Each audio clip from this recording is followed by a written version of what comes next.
Hello friends! Today I want to address the most common question that I get as a person who makes costumes and a person who makes YouTube videos. And that question is, hello, I am now inspired to do the thing.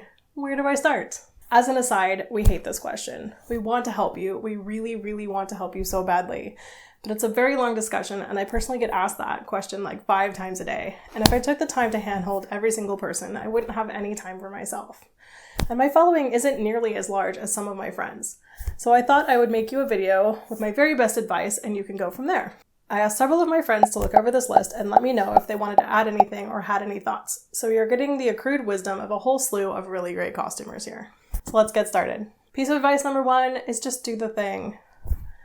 The doing of it will teach you so much. Don't care if it's wrong or it's right or if the technique is good or not. The first step is just to try. You should start with inexpensive fabrics. They maybe won't look as good, but they will allow you to mess up. Just as a warning, inexpensive fabrics are great for simple garments, like shifts and drawers and chemises and skirts and pillows and all those things. But when you use inexpensive fabrics on more challenging projects like evening gowns, that can set up beginners or really anyone for unnecessary failure due to the inappropriate materials. If you want a fancy fabric, use wool. It's period correct, it's great for many seasons, it's easy to work with, and it was so forgiving, kind of unlike silk taffeta. Start with easy to work with fabrics. Avoid slippery or sheer things. I don't want to be a snob, but natural fibers will feel and behave better. Synthetic is for sure cheaper, so if you need to go that way, do it.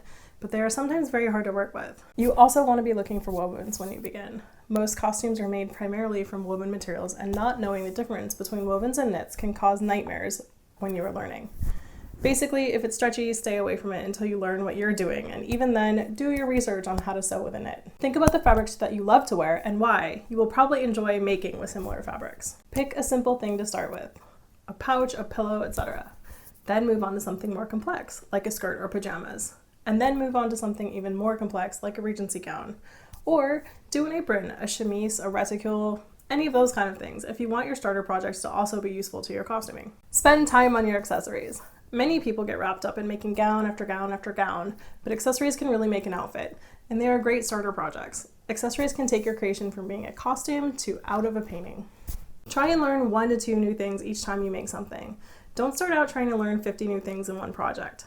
Don't get stuck on what you had planned to learn. The sewing gods want to drive here. Try all the different ways of sewing. Try patterns, try draping, try drafting. There may be one way that works best for you, and you won't know about that until you try.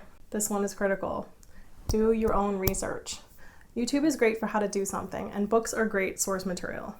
Please do not just DM your very busy local YouTuber with where do I start. It's a very long discussion, and it's very personal to each person and their skill level, and it's kind of a cop-out for you doing your own homework.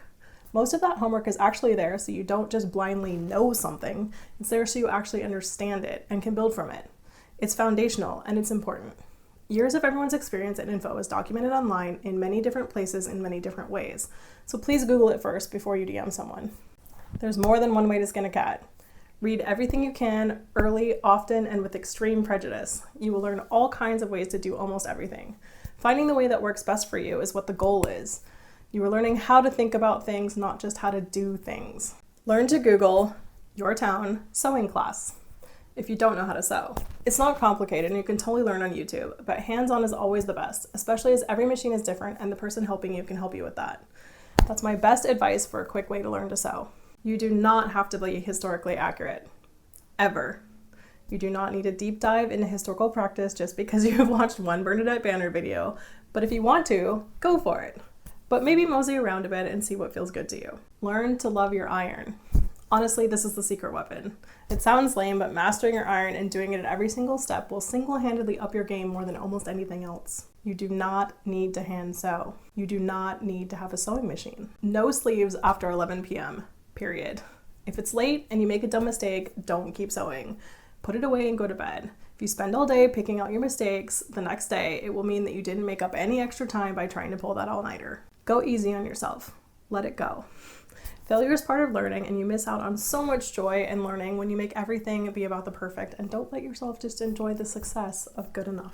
Learn about grain lines, why they are important, how to find them, how to tell that they are off, and what to do about that. Trust me, it's important.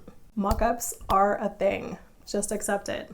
They take time and energy and money, but they help you learn and grow and not waste even more money messing up the fashion fabric. You work out the kinks in the mock-up, and it's so important to do that. Luckily, muslin is cheap. It's better not to have all the gadgets and learn how to do things the right way. You can buy them later and feel extra good about them, but having a good foundation should be your aim, not to get to speedy finishing. Try to understand why and how things work before you start looking for the shortcuts. Finish things. Care about how things are finished. Deadlines are all artificial, all of them. And frequently it's wearable, but not done, for quite a few wearings, especially with costumes. This is good. It lets you wear it out again and again and again and be more proud each time. Embrace that process. You don't need a dress form. They are super helpful, but absolutely not a requirement. I sewed for 20 years without one. They are more necessary if you drape than any other method though. Not all dress forms are right for all people. They all have their own drawbacks, and you need to find the kind that works for you. Corsets aren't hard, they are just tedious. They're just straight lines. Honestly, most of sewing isn't hard. It's just tedious. Cutting anxiety is real, and it's normal, and it's also not hard. It's just tedious. Do not judge yourself or your skill level by anyone else's standard. Where you are right now is where you should be, and that's part of the process.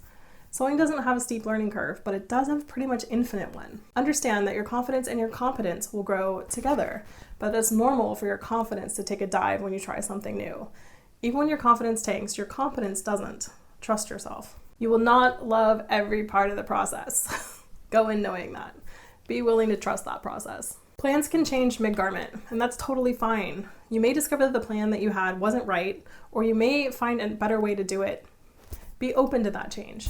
Everyone was once a beginner. Take the time to learn the craft. 99% of the time, the issue is in your head. The other 1% is that sometimes patterns are just wrong, and that's not you. But do learn to get out of your own head. Familiarize yourself with textiles and their different types and uses. Lots of new people confuse the use of textiles because they don't know to research different weaves, weights, and fibers. And learning about different weaves and textiles is a great way to really up your game. And there's always room to learn about that stuff. I have 3 sets of books that I go to constantly that let me feel each kind of fabric. It lets me feel it in each different kind of weave and each just different kind of fiber. And those 2 things are different. Fibers are things like cotton, wool, and silk. Weaves are things like twill, taffeta, charmeuse. You can have the exact same weave in more than one fiber. Make sure you know what you're talking about. It'll help you shop for fabric. Make stuff for the right reasons. It has to be important to you. If your heart isn't into making a thing, it probably won't come out well. And my last piece of advice is that you can absolutely do this. No part of this is beyond your capability to learn and master. You just need patience and the will, and a whole world full of amazing is waiting for you. All you have to do is try. I hope these tips gave you a good jumping off point of places that you should start your research. I'm so excited to see what you all make and to experience the journey with you. So if you do create new things and you happen to be on Instagram, please do tag me so that I can see what you've been working on. If you like this video, do give it a thumbs up. You can follow me on Instagram and of course here for more of me. I hope you guys have a great day. Bye guys.